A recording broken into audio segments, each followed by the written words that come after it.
Rádio Brasil Central.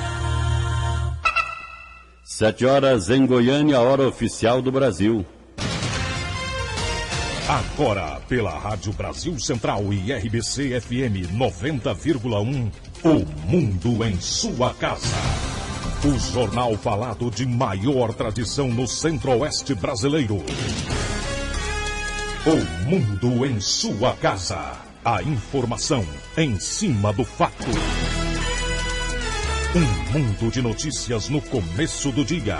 O Mundo em Sua Casa tem a marca da Rádio Brasil Central e da RBC FM 90,1. Hoje, segunda-feira, 2 de julho de 2012. Bom dia, Écio Santana. Bom dia, José Calazans. Bom dia a você em todo o Brasil. O Mundo em Sua Casa. Tempo e temperatura. A previsão do tempo para hoje em Goiânia é de céu parcialmente nublado. A temperatura máxima poderá chegar aos 26 graus. Umidade relativa do ar fica entre 90% e 40%. Agora aqui no Parque Santa Cruz os termômetros registram 18 graus. 7 horas, 1 minuto. O Mundo em Sua Casa. Manchetes dos jornais brasileiros. O Globo. Governo dá incentivo fiscal nas empresas contrata menos. Folha de São Paulo. PRI retorna ao poder no México, diz boca de urna. O Estado de São Paulo. Delúbio deve levar culpa por Caixa 2. Correio Brasiliense. Adoção falsa legaliza brasileiros na Europa. Valor econômico. STF vai caracterizar crimes econômicos no mensalão. Estado de Minas, o risco da obediência, uso de drogas contra déficit de atenção, explode e ameaça a saúde de milhões de crianças. 0 hora, adolescentes mudam o perfil do ensino de jovens e adultos no Rio Grande do Sul. Brasil Econômico, governo tela linha de crédito para compra de equipamentos médicos. O Popular, os caminhos perigosos para viajar nas férias. Diário da Manhã, área da PM à venda. Terreno do batalhão Anhanguera possui preço superior a 260 milhões de reais. 7 horas, 3 minutos em Goiânia. O Mundo em Sua Casa. Um mundo de notícias no começo do dia. Direto da cidade de Goiás, Rivacrã. Bom dia, Écio. Bom dia, Calazans. E chegou ao fim o FICA 2012. Nessa edição do Mundo em Sua Casa, nós vamos fazer uma avaliação do evento com o secretário de Cultura do Estado, Giovanni Felipe, e conferir uma matéria com o ator José Wilker. Além, é claro, das informações sobre o show de ontem à noite com o cantor Caetano Veloso. A gente volta daqui a pouquinho, ao vivo, direto da cidade de Goiás. O Mundo em Sua Casa. A política em Goiás.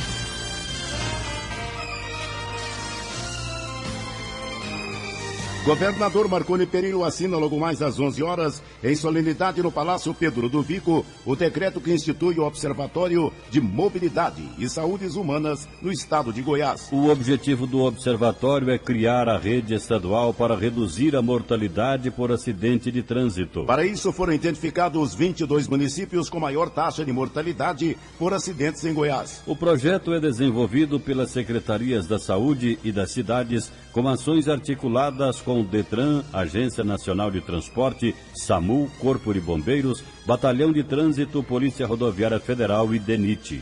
7:04. A Justiça afastou o prefeito de Jussara, Paulo Lucésio Carvalhais, acusado pelo Ministério Público de improbidade administrativa e desvio de dinheiro. Em maio deste ano, promotores e policiais apreenderam dezenas de documentos. A maioria notas fiscais que teriam sido usadas para justificar gastos da prefeitura. Segundo o Ministério Público, os desvios somam mais de 400 mil reais. O município de Jussara fica a 220 quilômetros de Goiânia. O juiz Nickerson Pires Ferreira também determinou o bloqueio dos bens do prefeito Paulo Lucésio. A medida, segundo o juiz, é para assegurar a devolução de verbas públicas desviadas do município. O advogado do prefeito, Roberto Vilela, diz que vai recorrer da decisão junto ao Tribunal de Justiça nesta segunda-feira. 7h05 em Goiânia. Partidos políticos confirmam candidatos à Prefeitura de Goiânia. O PT confirmou em convenção que o prefeito de Goiânia, Paulo Garcia, é candidato à reeleição pelo partido. Ele terá como vice o vereador Agenor Mariano, do PMDB. O PSDB lançou 48 candidatos a vereador e vai apoiar a candidatura de Jovair Arantes, do PTB, à Prefeitura de Goiânia. Ele terá como vice o deputado estadual Francisco Júnior, do PSD. A convenção do PMN homologou os nomes de 53 candidatos a vereador e Elias Júnior como candidato a prefeito de Goiânia. O PP, partido que faz parte da base aliada do governo estadual, decidiu que vai apoiar o candidato deputado federal Jovair Arantes. O PP montou uma chapa com o PPS e o PV. Ao todo, os 3 partidos vão lançar 60 candidatos a vereador nas eleições de Goiânia. O PSOL indicou o professor Pantaleão como candidato a prefeito de Goiânia. O PRTB decidiu apoiar a reeleição do prefeito Paulo Garcia. Os democratas escolheram Rafael Raíci como candidato à prefeitura de Goiânia. Em Aparecida de Goiânia, Maguito Vilela vai tentar a reeleição. O seu vice é o ex-deputado Osair José. O PSD escolheu o nome do ex-prefeito Ademir Menezes. Em Trindade, também na região metropolitana de Goiânia, o PSDB terá como candidato o deputado Jânio Darro. Em Anápolis, o prefeito Antônio Gomide, do PT, tenta a reeleição. Hora oficial do Brasil, 7h07. O mundo em sua casa. Política nacional.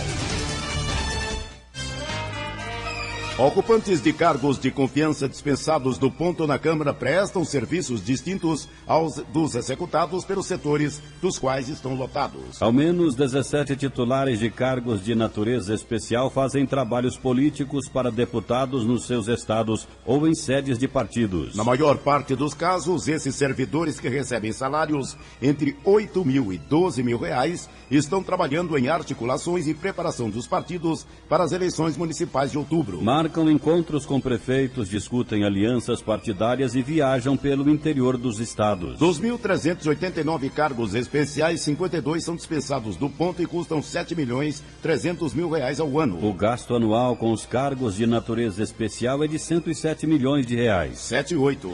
Ausente da tribuna do Senado há 116 dias, Demóstenes Torres quebrará o silêncio. Fará uma série de pronunciamentos nos dias que antecedem a votação do pedido de cassação de seu mandato, marcado para 11 de julho. A partir de hoje, ele vai falar. Quem garante é o seu advogado Antônio Carlos de Almeida, Cacai Castro. Demóstenes Torres chama a maratona de discursos de prestação de contas. E a Comissão de Constituição e Justiça do Senado deve seguir conselho e aprovar a cassação de Demóstenes. O presidente da Comissão de Constituição e Justiça, senador Eunício Oliveira, do PMDB do Ceará, afirmou que todos os prazos regimentais serão rigorosamente cumpridos para a votação do relatório ao parecer do Conselho de Ética e Decoro Parlamentar que indica a cassação do senador Demóstenes Torres. Ele explicou que a comissão quer evitar qualquer tipo de questionamento, como aconteceu no Conselho de Ética. A Comissão de Constituição e Justiça, eu tenho a responsabilidade de ser ali o guardião, como seu presidente, de ser o guardião da Constituição e do regimento interno da Casa. Como o regimento interno da Casa dá que deve acontecer em 5 sessões, na 5ª sessão nós vamos antecipar as sessões, vamos fazer sessões até inclusive na segunda-feira, sem nenhum assodamento, para cumprirmos aqui a Constituição, para cumprirmos o regimento e encaminharmos essa matéria para ser votada no dia 11 de julho, aqui no plenário do Senado Federal. Essa é a nossa previsão. A Comissão de Constituição, Justiça e Cidadania inicia na próxima quarta-feira a análise do relatório do senador Pedro Taques, favorável à aprovação do parecer do Conselho de Ética. Os senadores têm prazo de 5 sessões do plenário do Senado para decidir se o processo de cassação deve continuar.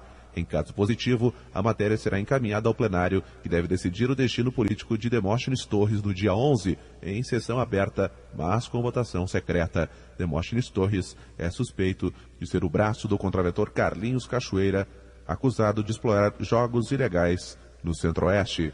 De Brasília, Ronaldo Berwanger. Em Goiânia, 7h10. O mundo em sua casa. Um mundo de notícias no começo do dia. O governador de Goiás, Marconi Perillo, participou na manhã de ontem da missa solene da festa do Divino Pai Eterno na Praça do Santuário Basílica, em Trindade. Acompanhado da primeira-dama do Estado e presidente da Organização das Voluntárias de Goiás, OVG, Valéria Perillo, o governador participou da missa que marca o encerramento dos 10 dias da festa religiosa. Após a celebração, o governador enfatizou a importância do evento para o Estado e destacou a participação do governo do Estado na organização da festa e o trabalho da OVG, que acolhe todos os anos os romeiros que vão à Trindade na barraca do Centro de Apoio ao Romeiro. No sábado, o governador Marconi Perillo esteve na Capela São José, no local onde será construída a nova Basílica do Divino Pai Eterno, onde também participou de uma celebração religiosa. O estado está numa região de risco e, por isso, todos que possuem menos de 60 anos e nunca foram vacinados ou receberam a vacina há mais de 10 anos devem se imunizar. A gerente de imunização da Secretaria Estadual de Saúde, Clécia Vec, explicou a importância da vacinação nessa época do ano. Ocorre justamente em forma de surto cíclico, ou seja, surtos acontecem de 5 a 7 anos em nosso estado. O último surto da doença que nós tivemos foi em 2007 e 2008. E ela tem maior risco, a população de maior risco é aquela em que as pessoas se deslocam para a área rural, às vezes para pesca, trabalho ou ecoturismo. Também é preciso ficar atento para o fato de que a imunização deve ser feita 10 dias antes de qualquer viagem para áreas de pesca, caça e ecoturismo. A vacina, quando você toma a vacina, ela tem um período, para ela alcançar a proteção, para ela ter proteção. Então, é exatamente esse período de 10 dias, de 7 a 10 dias, para que ela ocorra a proteção. Então, as pessoas, é o ideal que elas se vacinem 10 dias antes de se deslocarem. Para finalizar, a gerente de imunização falou sobre os locais em que a população pode se vacinar. A campanha ela está disponível em todas as salas de vacina do estado de Goiás. São 830 vacinas salas de vacina em todo o estado. Então, as pessoas, a partir de 9 meses de idade, nunca vacinadas, lembrando isso, não é toda a população, não. São as pessoas nunca vacinadas ou vacinadas há mais de 10 anos. A febre amarela é uma doença transmitida pelo mosquito Aedes aegypti e provoca sintomas como febre, calafrios, dor de cabeça, dor lombar, dores musculares generalizadas, náuseas e vômito. Lorena Borges para o Sistema Brasil Central de Rádio. É a repórter Lorena Borges que fez aí a matéria relativa à vacinação contra a febre amarela, que você pode conseguir já a partir de hoje nos postos de saúde. É bom lembrar que nas férias de julho é bom se prevenir. Bom, e voltando às festividades de Trindade, no sábado o governador Marconi Perillo esteve na cidade de Trindade, na Capela São José, local reservado para a construção da nova Basílica do Divino Pai Eterno, onde talvez no próximo ano as festividades terão como palco principal esta nova Basílica. Acompanhado pelo arcebispo de Goiânia, Dom Washington Cruz, e pelo reitor do Santuário de Trindade, Padre Robson, o governador Marconi Perillo participou da inauguração da Capela do Cruzeiro, construída em apenas 22 dias para ser um mirante, de onde é possível ver a Basílica atual e as obras do novo complexo. O governador já anunciou a liberação de recursos para auxiliar na construção, que, segundo ele, deve aumentar ainda mais o turismo religioso em Goiás. Essa obra vai ser importante para o Brasil. Será a maior basílica brasileira, maior que a Basílica de Aparecida do Norte. Vai transformar a Trindade de Goiás no maior destino do turismo religioso e da fé católica no Brasil. O novo santuário está em fase inicial de construção. Os trabalhos de terraplanagem começaram em abril e a edificação deve começar em 30 de julho. Segundo a construtora responsável pela execução do projeto, a estimativa para a conclusão da nova basílica é de aproximadamente 10 anos e vai exigir um orçamento de mais de 100 milhões de reais inicialmente. Para o reitor do santuário, Padre Robson, o tamanho do projeto é do tamanho da fé dos fiéis. Essa construção ela é praticamente uma necessidade hoje e vai ser muito mais daqui 10 anos, quando ela ficará pronta de acordo com os nossos projetos. nós estamos inaugurando aí uma capela que servirá como um oratório exatamente para as pessoas rezarem por essa obra tão bonita que é a construção da nova Basílica.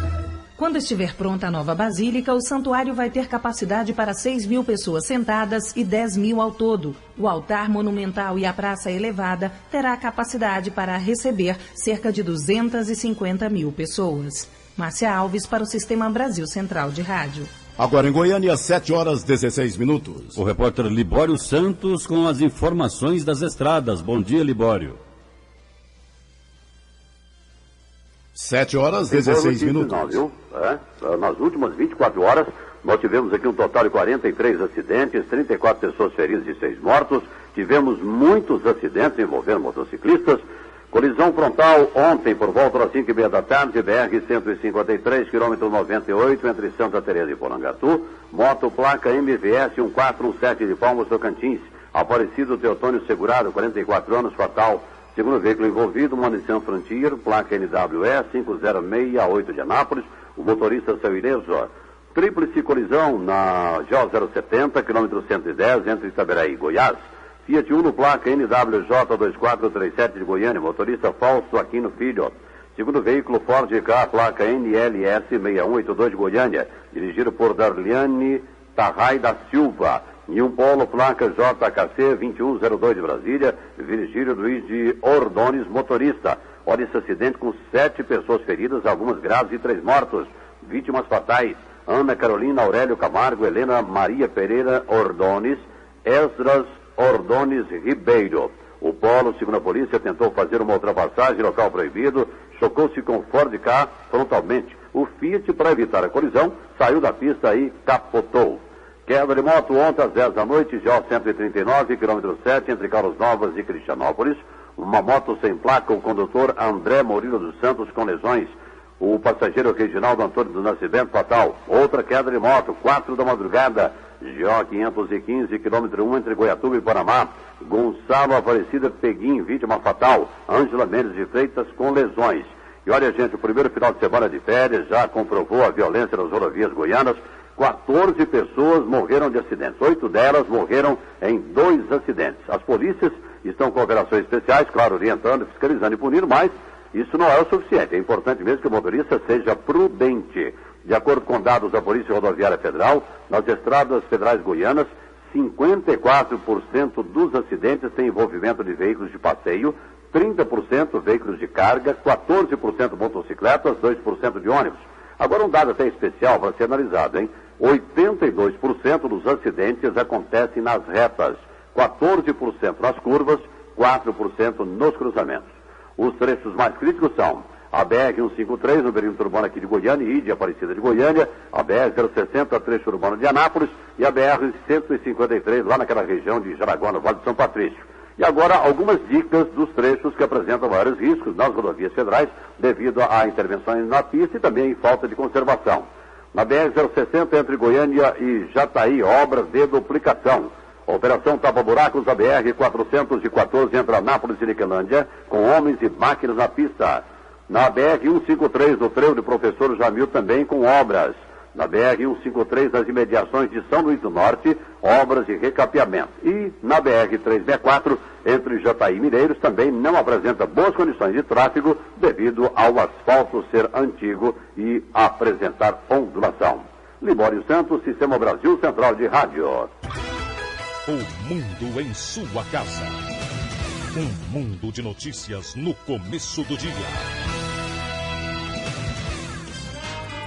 Agora em Goiânia são 7 horas 20 minutos. A festa do Divino Pai Eterno este ano chega ao seu final com números bastante positivos. De acordo com o levantamento oficial da Polícia Militar, cerca de 2.600.000 romeiros passaram pela capital da fé goiana durante os 10 dias de romaria. Somente neste domingo, cerca de 600.000 pessoas participaram da grande festa. Na procissão luminosa e missa de encerramento estiveram presentes mais de 300.000 devotos. No ano passado foram cerca de 2.530.000 fiéis no total. Apesar de os números não serem precisos, é certo que houve aumento na comparação entre os 2 anos. Ao todo foram realizadas 11 procissões, mais de 100 missas e 50 novenas, além de inúmeras confissões e batizados. Hoje ainda ocorrem celebrações no Santuário Basílica para rezar pelos romeiros e devotos falecidos. De acordo com o Major Emerson Ferreira, comandante da 1ª Companhia Independente do Corpo de Bombeiros de Trindade, foram atendidas aproximadamente 250 ocorrências até a noite de domingo, número considerado baixo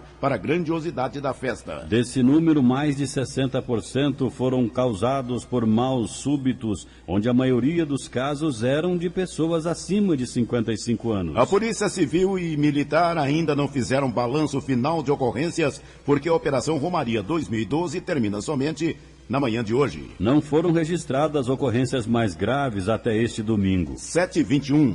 O Dia Nacional do Bombeiro vai ser comemorado hoje com cerimônia militar. A solenidade prevê a formatura de 123 soldados bombeiros e entrega da medalha da Ordem do Mérito Dom Pedro II aos homenageados. O evento vai começar às 20h no pátio do Comando de Operações de Defesa Civil, ao lado do ginásio Goiânia Arena, aqui em Goiânia. 7h21. 2 suspeitos de integrar o grupo de Carlinhos Cachoeira voltaram para a cadeia este fim de semana após revogação de habeas corpus. Foram presos o ex-vereador Vladimir Garcês, apontado como um dos principais auxiliares do bicheiro, e o contador Lenine de Araújo Souza. Mais cedo, a Polícia Federal disse que o empresário Olímpio de Queiroga Neto também tinha sido preso. Porém, o advogado dele, Leonardo Ganho, desmentiu a informação. Os 3 são investigados na Operação Monte Carlo. Um homem de 56 anos e um adolescente de 15 foram detidos na tarde de ontem com veículos roubados no Parque Anhanguera, em Goiânia. Em patrulhamento pelo bairro, policiais da Rotan suspeitaram do adolescente VR, que deixava uma residência localizada na rua Cora Coralina, em uma Honda Bis. Ao abordar o garoto e verificar a procedência da motocicleta, policiais militares identificaram que se tratava de um veículo roubado. No interior da casa havia um Voyage que, segundo a PM, foi roubado na última sexta-feira. O dono da casa, Vandeir Fernandes de Almeida, de 56 anos, também foi detido. De acordo com o que foi apurado pela PM, Vandeir alugava a residência para que os veículos roubados e furtados fossem guardados. O valor que ele recebia não foi divulgado. Agora em Goiânia são 7h23. Cardiologista fez um alerta sobre os problemas com a saúde nesta época do ano, com a umidade do ar baixa. A relação entre frio e a incidência de problemas cardiovasculares tem pelo menos 2 explicações. No inverno, aumentam os casos de inflamação nos vasos sanguíneos, chamada de vasoconstrição, e crescem também os casos de gripes e doenças respiratórias. As doenças respiratórias são fatores de risco, principalmente na região centro-oeste, onde no inverno a temperatura é alta durante o dia e amena durante a noite. Além disso, a umidade relativa do ar cai drasticamente. Neste caso, as medidas de prevenção devem ser redobradas, conforme explica o médico cardiologista Alberto Las Casas. Pessoas que trabalham à noite ou que têm que sair de casa à noite, ou mesmo durante as suas residências, têm que se proteger um pouco mais com malhas que protejam da vasoconstrição ou da dilatação dos vasos por espasmo do frio. Essas são medidas fundamentais. A umidade relativa do ar baixa tem mais problemas de ordem respiratória do que propriamente cardiovascular, de risco de infarto ou de morte súbita ou de angina de peito. Mas estatisticamente é comprovado que pela vasoconstrição, pelo estreitamento das artérias da musculatura lisa, e sim, se aumenta e tem que ter mais cuidados do que no período de calor excessivo. De acordo com o médico Alberto Las Casas, deve-se manter o corpo aquecido e ingerir bebidas quentes. Uma bebida quente para esquentar o peito, para poder minimizar, para poder diminuir a vasoconstrição arteriolar. São medidas de proteção eminentemente física, não se expor a temperaturas baixas, esquentar tanto externamente quanto internamente através de bebidas quentes, chá, chocolate, café, que possam diminuir isso. O cardiologista Alberto Las Casas disse ainda que, independente da estação, cuidados básicos, como a prática de exercícios físicos e alimentação saudável, são essenciais para se evitar problemas no coração. Gil Bonfim para o Sistema Brasil Central de Rádio. 7h25. A primeira fase do processo eleitoral para as eleições para prefeito e vereador se encerrou sábado passado. foi o prazo final para as convenções dos partidos e formação de chapas. Com o eleitor cada vez mais atento, essas eleições prometem algumas transformações na política brasileira. O professor Pedro Mundim está conosco. Ele vai conversar com a gente com relação às eleições deste ano. O cientista político Pedro Mundim. Bom dia para o senhor. Bom dia aos ouvintes da Rádio Brasil Central. Bom, no último sábado encerrou o prazo para as convenções, mas foi aprovado a candidatura do Ficha Suja. Como que o senhor vê essa posição? De fato, do ponto de vista legal, eu acho que foi um retrocesso. Eu sou lei na lógica de pensamento da área jurídica, mas como eleitor eu acho que foi um retrocesso. E um retrocesso por quê? Porque, de uma certa maneira, o fato de você saber que não está votando em nenhum candidato que tem problema com a justiça já te ajuda muito. Porque agora, qual vai ser o meu procedimento? Eu vou ter que buscar, na hora que eu ver quais são os candidatos, quem tem ficha limpa e quem tem ficha suja. Para um cargo majoritário, como prefeito, governador ou presidente, não é um problema tão grande. Mas imagina agora, quando eu tiver que escolher o meu vereador, o meu deputado federal, o meu deputado estadual. Vai ser um pouquinho mais complicado, né? Professor, o eleitor que elege um ficha suja, ele não deveria ser punido também pela lei? Não concordo com isso não, porque muitas vezes você vai eleger um ficha suja, ou porque você não sabe que ele é ficha suja, então é uma informação que você tem, você toma sua decisão assim, com informação incompleta, ou porque você vê as opções que estão disponíveis e todo mundo é ficha suja, você acaba escolhendo o ficha suja menos pior, vamos dizer assim. Então, nesse caso, não tem como punir o eleitor, não deveria ser correto punir o eleitor. Professor, com essa mudança de última hora na lei aprovada com o voto final do ministro Dias Toffoli, a composição, então, vai pelos critérios mais antigos, dinheiro, posição religiosa e tempo na TV? Olha, essa questão de recursos financeiros, de tempo de TV, se isso aumenta ou não a probabilidade de uma pessoa ganhar mais votos ou vencer uma eleição, é algo bastante controverso, não tem nenhuma pesquisa que de fato demonstre de maneira cabal que isso de fato acontece. Agora, o voto religioso, esse já é mais fácil a gente entender por que as pessoas votam dessa maneira, e já é mais fácil a gente perceber que uma pessoa que tem uma filiação religiosa, como por exemplo alguma igreja, alguma religião de uma maneira muito substantiva, ela vai preferir votar num candidato também que tem essa proximidade ideológica com ela. Tá? Mas em relação a dinheiro e a outra questão que você mencionou, que agora me fugiu o nome, não tem como a gente saber, geralmente não são menos importantes do que a gente imagina na hora do eleitor decidir o voto. Aí é mais a composição, o outro terceiro assunto é o tempo na TV, que os partidos negociaram entre si, aí já é um interesse já suprapartidário, não é isso? Na verdade, essas formações de coalizões usavam em consideração, de fato, dinheiro, mas não dinheiro vamos dizer, um dinheiro que eu tenho certeza que vai se reverter em votos. Na verdade, é um dinheiro para fazer campanha. Quanto mais partidos você tiver na sua base aliada, mais recursos você vai ter para fazer sua campanha, então, obviamente, melhor. E também mais tempo de TV, ou seja, mais tempo se expondo para o eleitor. Agora, isso não implica necessariamente que o fato de você passar, 2, 3 minutos a mais que seu concorrente na televisão vai aumentar em 2 ou 3 vezes a mais a sua chance de ganhar a eleição e de receber mais votos. Professor Pedro Mundim, essas preocupações colocadas pelo colega José Calazans resolveriam com uma reforma política? Não, isso aí é algo ainda que é controverso. Eu acho que não resolveria facilmente assim, não. Na sua visão, o que é esperado para as eleições deste ano? Geralmente o mesmo de sempre, né? Uma campanha que você vai ter uma situação oposição, uma situação querendo permanecer no poder, a oposição tentando assumir o poder, algum tipo de debate, pode surgir um ou outro escândalo, enfim, como se diz, é o mais do mesmo, né?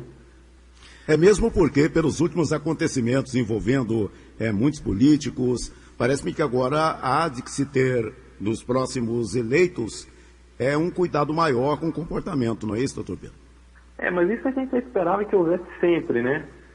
Parece que as pessoas não aprendem muito, né? Uma hora a coisa aparece e elas se complicam. Então, eu não sei se eles já não tinham essa percepção que eles deveriam ter uma conduta mais idônea há mais tempo, né? Enfim.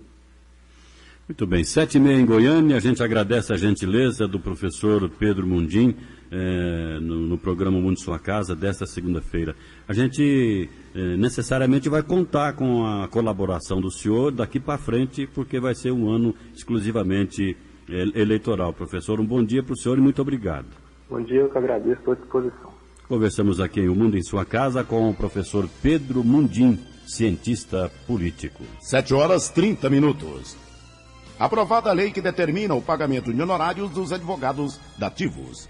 Até agora, a remuneração era feita pela Procuradoria-Geral do Estado. Com a instalação da Defensoria Pública, os profissionais da assistência jurídica gratuita passam a receber direto na nova pasta. O projeto foi aprovado em primeira votação na Assembleia Legislativa, como explica o Defensor-Geral do Estado, Paulo Brzezinski. Para podermos movimentar o fundo que abriga os recursos necessários ao pagamento desses honorários, foi necessária a alteração da lei, que instituiu o fundo, para que, em detrimento do Procurador-Geral do Estado, o Defensor-Geral pudesse movimentar a conta. Com a aprovação, acredito que em torno de uns 20 dias teremos a publicação dessa norma. E aí sim poderemos dar início aos trabalhos de pagamento dos honorários. Brzezinski informou ainda que a Defensoria Pública está descentralizando o atendimento e deve contratar novos defensores para várias comarcas. Temos recebido alguns currículos de servidores do Estado, tanto efetivos quanto comissionados, mas que estejam já lotados em algum órgão do Estado, que tenham interesse de trabalhar na Defensoria Pública. Nós estamos recebendo esses currículos para poder selecioná-los e distribuir esses profissionais por todo o Estado, inclusive na capital. Os recursos previstos para o pagamento dos honorários já foram disponibilizados pelo governo do Estado. Alguns advogados dativos estão sem receber desde dezembro de 2011. Márcia Alves para o Sistema Brasil Central de Rádio. Agora em Goiânia são 7h32. A seguir o noticiário esportivo. O Mundo em Sua Casa. Se a sua empresa busca reconhecimento, anuncie em uma emissora de credibilidade.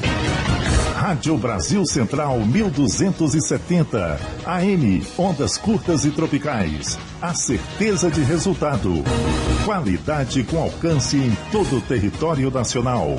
Ligue 3201-7686. Rádio Brasil Central, comunicando com o mundo. O Mundo em Sua Casa. O jornal falado de maior tradição no Centro-Oeste brasileiro.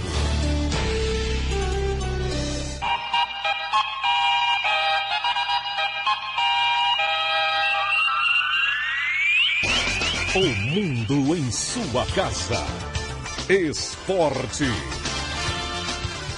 A Espanha goleou a Itália por 4-0 e faturou o bicampeonato da Eurocopa. Pela primeira vez, uma seleção ganha 2 edições seguidas do torneio. Além disso, a Espanha alcançou a Alemanha no topo da lista dos maiores campeões continentais. Cada equipe possui 3 troféus da competição. Para a Itália, sobrou a consolação de disputar a Copa das Confederações no Brasil ano que vem. 7h33. O Corinthians informou que todos os ingressos para a finalíssima da Copa Libertadores contra o Boca Juniors estão esgotados. Pelo acordo realizado antes do primeiro jogo, em que o Corinthians empatou por 1-1 em La Bombonera, o Boca receberá 2.450 entradas para serem comercializadas em Buenos Aires. O Corinthians e uma marca de cerveja alugaram a Arena Inhembi, na zona norte de São Paulo, para abrigar até 30 mil torcedores que não conseguiram ingressos para ver o jogo contra o Boca Juniors no estádio do Pacaembu.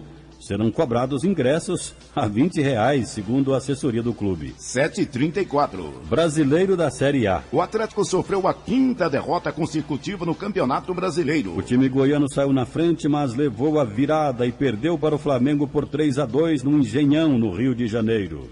O Atlético voltou a decepcionar neste Campeonato Brasileiro, ao perder por 3-2 ontem aqui no Rio de Janeiro, no Engenhão. 2 gols do meio-campista Renato Abreu e um do jovem Adrian, jogadores do Flamengo. Para o Atlético, os gols foram feitos pelo atacante Felipe, que marcou os 2 gols na derrota de 3-2. O Atlético volta a campo sábado contra o Náutico às 9 horas da noite no Serra Dourada, sem o zagueiro Gilson, que recebeu o 3º cartão amarelo. Eric Maravilha, para o Sistema Brasil Central de Rádio.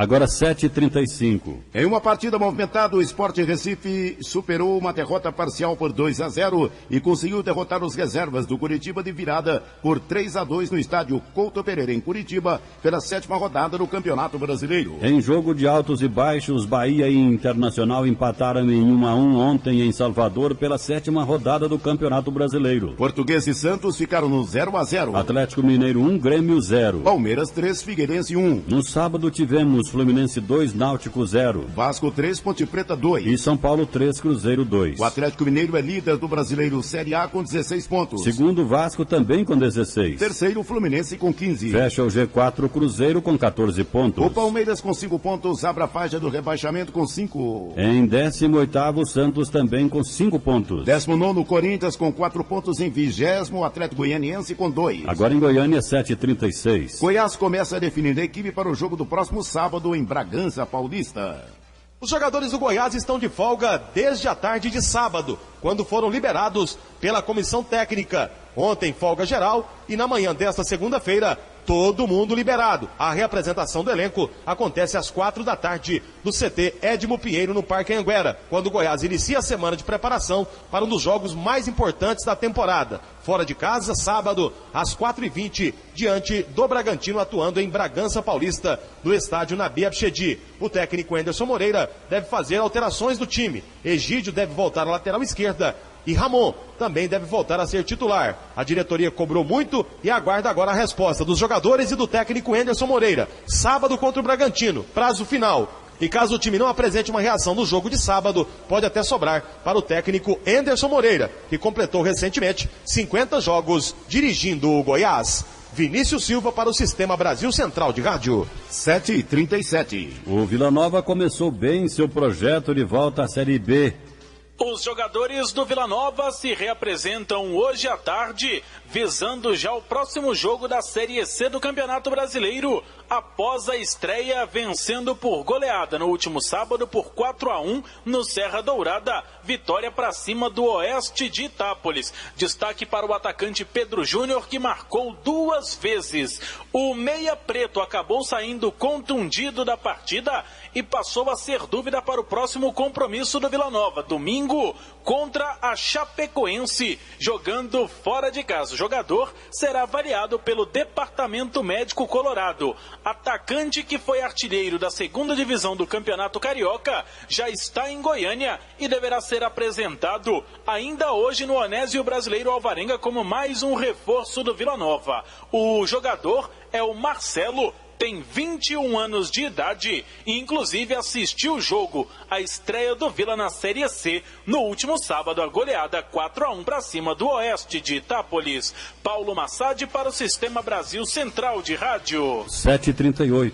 O craque venceu a Aparecidense por 3-0 neste domingo no estádio Genervino Evangelista da Fonseca, em Catalão. Foi a estreia do time catalano na Série D. Na quarta-feira, o craque retorna a campo para enfrentar o Sobradinho do Distrito Federal em jogo ainda da primeira rodada. A Aparecidense, que conta com jogadores das categorias de base do Goiás, joga no domingo, também contra o time do Distrito Federal. Agora em Goiânia são 7h39 do Esporte é o que há. O mundo em sua casa. O transporte clandestino é crime que dá cadeia, apreensão do veículo e multa. Para quem usa, a pena tem sido ainda mais pesada: a morte. Os veículos usados no transporte clandestino são irregulares. Além de velhos e não vistoriados, muitas vezes o condutor não possui habilitação. O risco de sofrer um acidente e morrer no caminho é muito maior do que você imagina. Denuncie 0800 704 3200. Agência Goiana de Regulação e Governo de Goiás. O mundo em sua casa tem a marca da Rádio Brasil Central e da RBC FM 90,1. 7h39. E terminou ontem o 14º Fica. Vamos à cidade de Goiás com a repórter Riva Cran. Bom dia, Riva. Bom dia, S. Bom dia, Calazans. A cidade de Goiás ainda vive a alegria da 14ª edição do Festival Internacional de Cinema e Vídeo Ambiental, que terminou ontem. Os vencedores do evento foram conhecidos no sábado à noite e ontem a população pôde conferir no Teatro São Joaquim e no Espaço Cinemão os filmes a qualidade das produções exibidas nessa edição do FICA, segundo o público, e o júri oficial superou as expectativas. A repórter Eva Tauti traz as produções vencedoras. A noite de sábado foi marcada pela divulgação dos filmes vencedores da 14ª edição do Festival Internacional de Cinema e Vídeo Ambiental. Na mostra competitiva, quem levou o prêmio Cora Coralina no valor de R$50 mil como melhor obra foi o longa brasileiro Paralelo 10, dirigido por Silvio Danrin. O documentário retrata a situação dos índios isolados no Acre, que há 20 anos habitam áreas protegidas. A produtora do filme, Beth Formagini, falou sobre a surpresa do resultado. Eu realmente não esperava. Eu achei que todos os prêmios iam para Hipermulheres, que é um filme maravilhoso, mas eu acho que esse filme merece, é um filme resultado de um esforço muito grande do Silvio Danrin, que é o diretor do filme. O melhor longa-metragem foi para o filme Sob Controle, da Alemanha, dirigido por Volker Sattel, que recebeu o troféu Carmo Bernardes no valor de R$35 mil. A produção fala sobre as usinas nucleares alemãs. Já quem levou o troféu Gesco von Puttkamer, prêmio de melhor média-metragem no valor de R$25 mil, foi o filme brasileiro Enchente Não Arranca Raiz, de Caio Cavecchini. Mais uma produção estrangeira foi premiada no FICA. O filme Lamento de Yumen, dirigido pelo chinês Joaquim Jin, levou R$25 mil pelo melhor curta do festival.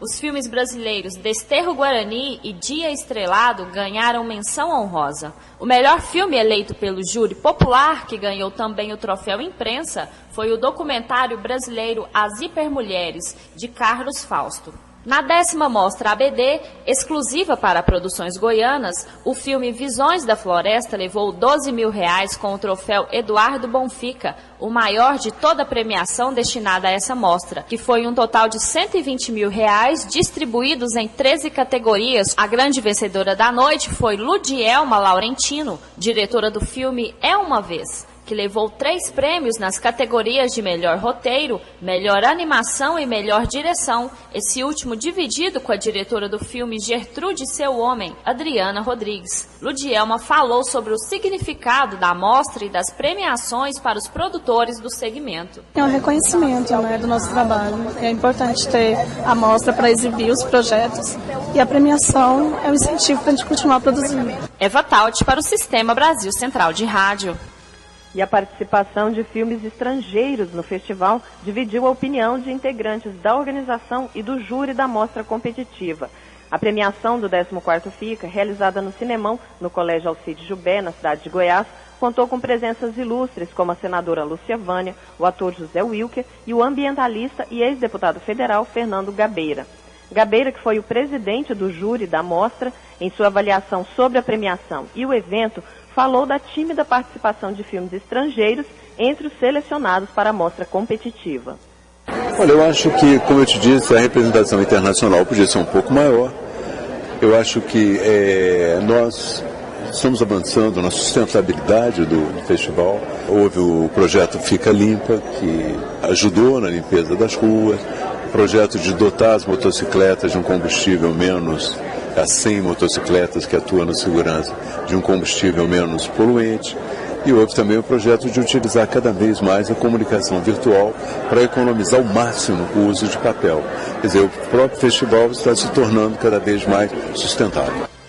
Já o superintendente executivo da Secult, Décio Coutinho, rebateu a crítica em relação à presença dos filmes estrangeiros, explicando que a principal preocupação do FICA é com a qualidade dos filmes e não com a quantidade. Na verdade, a preocupação não é com quantidade de filmes internacionais, é com a qualidade dos filmes que estão participando. O FICA ele vem na captação dos filmes, que é o processo de arregimentação dessas inscrições, nós vemos fazendo já uma orientação, porque tinha muito filme que não tinha nenhuma temática ambiental, que se inscrevia para participar, e aí é todo o processo de ficar assistindo filmes que não têm essa proposta. Então a nossa preocupação maior na qualidade do que na quantidade. Na cidade de Goiás são 7h44. E o ator global José Wilker falou sobre a responsabilidade da homenagem prestada a ele nessa 14ª edição do FICA. Além do grande homenageado dessa edição do FICA, Paulo Bertrand, o evento trouxe também outras personalidades de renome tanto do cinema quanto do meio ambiente. como o ambientalista Fernando Gabeira e o ator, diretor e crítico de cinema José Wilker, que esteve na cidade de Goiás e foi homenageado com a exibição do filme Bye Bye Brasil, do diretor Cacá Diegues, considerado uma das mais importantes produções brasileiras da década de 70. Sobre o final dos anos 60, José Wilker falou sobre o momento da cultura no nosso país, em particular no Rio de Janeiro. Esse momento produziu grandes êxitos culturais e comerciais no cinema, mas também um momento meio trágico, porque à medida em que a década foi correndo, a gente foi perdendo um pouco essa sensibilidade. E o final da década foi um final melancólico, porque de repente aquela conversa que a gente conseguia estabelecer com as pessoas foi sumindo, foi desaparecendo, e a gente chegou à mudez, não nudez, no final dos anos 70, e começamos uma década de 80 bem precária. Apesar de consagrado na televisão brasileira, Wilker iniciou no teatro e depois no cinema, antes de estrear nas telenovelas. Segundo Wilker, o convite e homenagem do festival lhe causou um certo desconforto, já que ele não sente ainda que o dever está cumprido. Eu tenho uma sensação meio incômoda quando eu recebo uma homenagem. Eu devia ficar só exultante, feliz e saltitante, mas eu fico incomodado, porque uma homenagem supõe que se está homenageando uma carreira. E nada é pior para um artista que já ter feito o seu melhor. Então eu sempre tomo a homenagem como uma proposta, como uma provocação, ou como uma sugestão de que eu devo melhorar. Cearense de Juazeiro do Norte, José Wilker é dono de um currículo que conta com aproximadamente 53 filmes, 41 novelas e minisséries na TV. Eva Taldi para o Sistema Brasil Central de Rádio. E a programação da 14ª edição do FICA foi encerrada com chave de ouro pelo cantor baiano Caetano Veloso. Antes da atração principal, subiram ao palco Débora de Sá, Umbando e Calango Negro. Caetano Veloso atendeu a expectativa do público, cantando sucessos como Você é Linda, Terra, Nosso Estranho Amor, Sozinho, O Leãozinho e a inédita O Império da Lei, composição nova que está no CD que ele ainda vai lançar. Numa forma de homenagear as raízes goianas, Caetano cantou Saudade Brejeira, emocionando o público que prestigiava o show. Segundo estimativas do Batalhão da Polícia Militar na cidade de Goiás, até sábado passaram por aqui cerca de 120 mil pessoas. E hoje, segunda-feira, é dia de reflexão e da cidade voltar à tranquilidade tão peculiar dos casarões e dos becos. O secretário estadual de Cultura do estado de Goiás, Giovanni Felipe, fez uma avaliação do festival, seus avanços e desafios enfrentados. Secretário, uma avaliação desses 6 dias de evento. Em primeiro lugar, um grande sucesso. FICA, em 2012, superou as nossas expectativas, as melhores expectativas da cidade, eu tenho certeza. Fundamentalmente, um grande êxito, não é? É um êxito da equipe, uma equipe que sofreu muito para fazer o evento no ano passado, porque era o primeiro ano dessa equipe, então nós ralamos muito para aprender. Em relação à mudança, Giovanni, dos fóruns ambiental e de cinema, mais para o final de semana, qual é a avaliação? Muito positiva. A razão de ser desse festival aqui é a causa ambiental, né? É a razão de ser principal. É claro que também é fortalecer as iniciativas do audiovisual, né? Acaba funcionando também como uma mostra interessante de música, né? Tanto nacional como estadual, né? Mas fundamentalmente a temática ambiental. Então eu acho que a gente ter passado para sexta e sábado e domingo o Fórum Ambiental foi uma decisão acertada, né? Algumas pessoas ficaram com medo de não dar certo, pois é, mas deu muito certo. Eu, por exemplo, participei de 2 reuniões do Fórum Ambiental, todas 2 lotadas. Secretário, em relação à mudança da data, né, que coincidiu com a festa de Trindade, por que, né, essa mudança e no ano que vem, como é que vai ser? Olha, na verdade, foi uma infelicidade muito grande essa coincidência com a festa de Trindade, não houve nenhuma intenção nisso. Pelo contrário, quando nós soubemos que batia exatamente com a festa de Trindade, nós lamentamos muito essa constatação. Mas eu acredito o seguinte, que foi uma necessidade por conta da Rio+20. Como é que a gente ia fazer um festival ambiental concorrendo com a Rio+20? Exatamente na data. A gente não ia conseguir nem trazer alguns nomes, né? Alguns expoentes aí da luta ambiental no país. A gente ia ficar muito restrito se a gente procedesse assim. Então nós decidimos adiar. Secretário, em relação aí à mudança também, né? Filmes goianos apenas na mostra ABD. Havia uma expectativa em relação a isso? O que se comentou? Não, eu acho que houve, Riva, o momento do choque, né? O momento em que o júri de seleção comunicou que não tinha nenhum filme goiano, aquilo foi um choque, inclusive para mim. Veja, o sujeito chegou assim e falou assim, toma que o filho é teu, jogou no colo, né? Agora veja, nós estamos falando de um júri de seleção composto por 5 pessoas indicadas pelas entidades do audiovisual, 5 goianos que conhecem o mundo do audiovisual. Essas 5 pessoas se reúnem, assistem mais de 300 filmes e chegam à conclusão que nenhum dos 37 goianos inscritos deveria estar na lista da mostra competitiva. Quer dizer, fica difícil para a gente julgar a atitude deles sem ter visto os filmes. Né? Como é que eu vou discutir com um júri que assistiu 316 filmes se eles se selecionaram bem ou mal? Eu, no mínimo, eu precisaria assistir os filmes para ter uma opinião, né? Então, nós ficamos numa saia justa, né, lascada, porque eu não podia fazer uma intervenção. Pensa, o secretário mudar um resultado de júri, isso é uma loucura, sabe? Isso repercutiria muito mal em todos os lugares, inclusive no exterior. Mais de 400 filmes se inscrevem, de 300 a 400 filmes, todos os anos se inscrevem. E isso porque ele tem credibilidade. Se não tivesse, essas pessoas não se dariam ao trabalho, né, de ter despesa, de enviar, de vir aqui. Pá. Não, eles não fariam isso. Então, eu acredito que nós tomamos uma decisão corajosa e correta.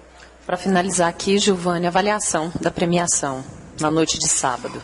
Não, primeiro que há muito tempo o FICA não via tantos filmes brasileiros na mostra competitiva. Normalmente eram mais filmes estrangeiros e alguns brasileiros. Isso já foi uma novidade na seleção, né? Para não dizer também que a seleção foi toda polêmica, né? Essa aí, por exemplo, está aí uma novidade. Tudo bem, não teve nenhum goiano classificado, mas a maioria foi brasileiro.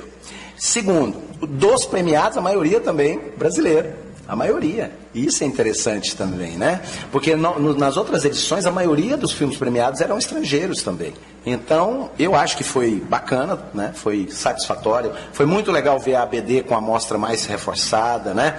As pessoas compreenderam, né? Que não era uma intenção da gente fazer isso. Pelo contrário, se fosse aí, não tinha passado a grana, por exemplo, dos prêmios não atribuídos na amostra competitiva para a amostra da ABD. Isso foi bacana. Eles reivindicaram que continue, né, esse valor maior para ser cada vez mais atraente, né, mais atrativo para os realizadores se inscreverem e participarem da Mostra BD.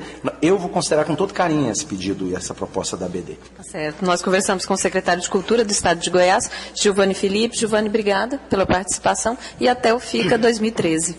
Muito obrigado, Riva. Eu queria, agradecendo você, agradecer a toda a direção da GECOM, a toda a Rádio Brasil Central, TV Brasil Central, todo o complexo, né, ligado, de comunicação ligado à GECOM, os sites, não é?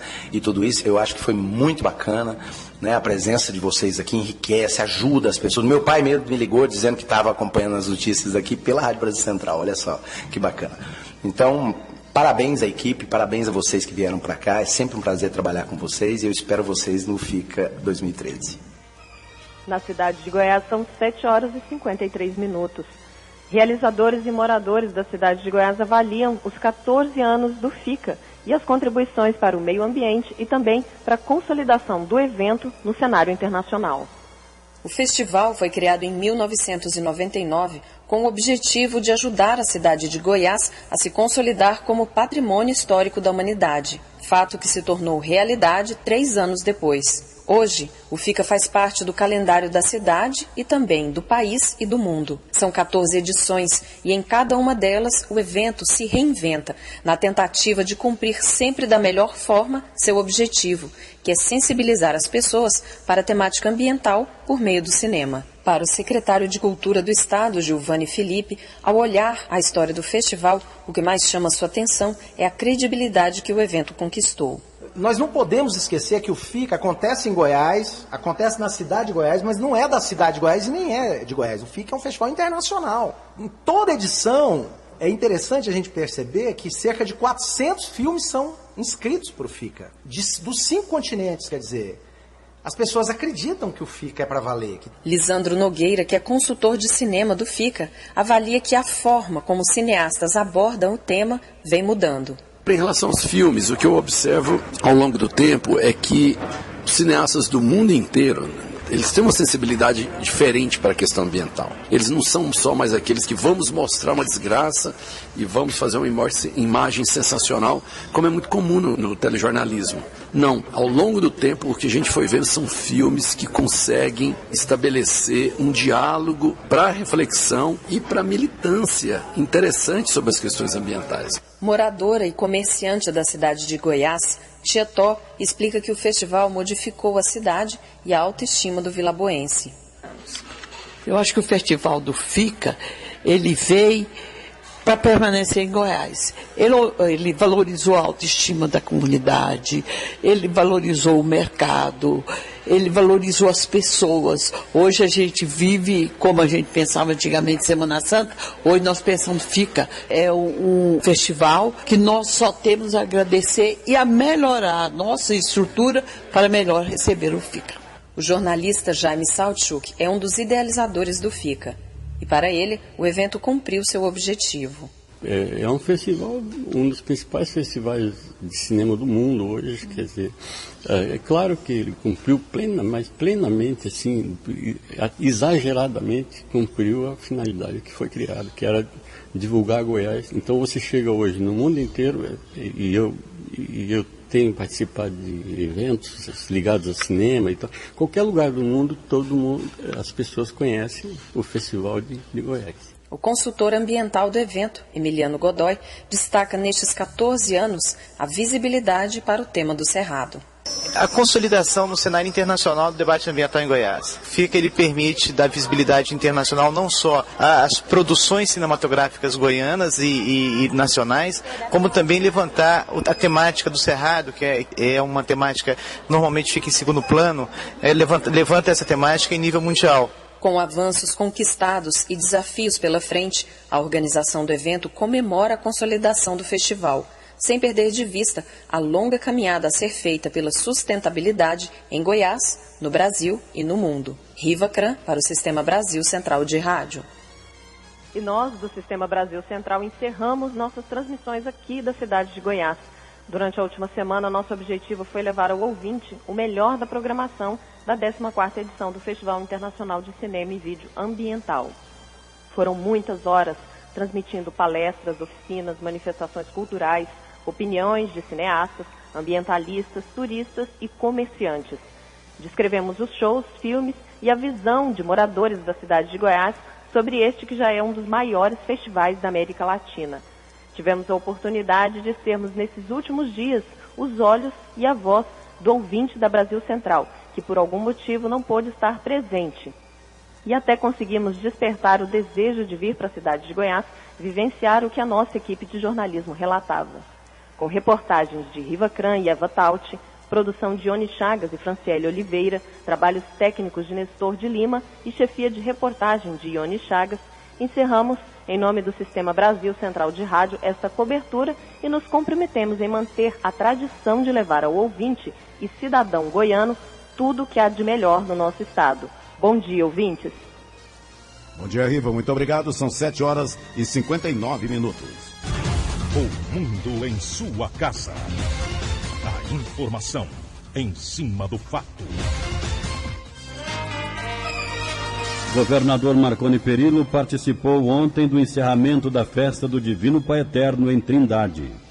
Milhares de pessoas visitaram Trindade durante o último dia da Romaria do Divino Pai Eterno. A missa campal da manhã foi acompanhada por diversas autoridades, entre elas o governador Marconi Perillo. Para fazer a celebração foi convidado o bispo Oroni João Tempesta, da Arquidiocese de São Sebastião, no Rio de Janeiro. Para mim foi uma alegria muito grande ser convidado pelo padre Robson e pelo Dom Washington de vir presidir a missa e me fazer peregrino também e poder constatar que pelo Brasil afora, também aqui em Trindade, aqui em Goiás, o povo de Deus é animado, faz seu sacrifício, faz sua caminhada, sua peregrinação. Para Padre Robson, reitor do Santuário Basílica do Divino Pai Eterno, o balanço da festa é positivo. Positivíssimo, um número crescente de romeiros. Realmente esse ano eu celebrei a missa das 6 da manhã, na verdade começou às 15 para 6 e percebi um número bem maior que o ano passado nessa celebração e também agora nessa missa oficial. E a gente espera aí uma festa cada vez mais poderosa nos próximos anos, no sentido de uma participação qualitativa, principalmente principalmente. O governador Marconi Perillo elogiou o trabalho do padre e a contribuição dele para a festa de Trindade. O padre Robson está tendo uma responsabilidade muito grande ao divulgar não só a Basílica do Pai Eterno, mas também a fé no Divino Pai Eterno. Isso tem sido importante para atrair cada vez mais devotos de todos os cantos do país. A estimativa é que cerca de 2.500.000 pessoas tenham visitado Trindade durante os 10 dias de festa. Paulo Henrique Santos, para o Sistema Brasil Central de Rádio. 8 horas em Goiânia, está encerrando a edição desta segunda-feira de O Mundo em Sua Casa, que teve a apresentação de José Calazans e Écio Santana. Redação e edição, Adam Mendes, Antônio Correia, Marcelo Cabral e Wendel Franco. Direção de estúdio, Luzeni Gomes. Chefes de reportagens, Ione Chagas e Almir Costa. Operação de áudio, Otair José. Central técnica, Thaís Oliveira e Frederico Pita. Direto da cidade de Goiás, a equipe Brasil Central de Rádio. Gerência do Sistema de Rádio, Sueide Barbosa. Direção de Tele e Radiodifusão, Abadia Lima. O Mundo em Sua Casa volta amanhã às 7 da manhã. Bom dia, Calazans. Bom dia, Écio. Bom dia, amigos de todo o Brasil, e até amanhã. Este foi, pela Rádio Brasil Central e RBC FM 90,1, O Mundo em Sua Casa. O jornal falado de maior tradição no Centro-Oeste brasileiro. O Mundo em Sua Casa. A informação em cima do fato. Um mundo de notícias no começo do dia. O Mundo em Sua Casa voltará sempre com a marca da Rádio Brasil Central e da RBC FM 90,1.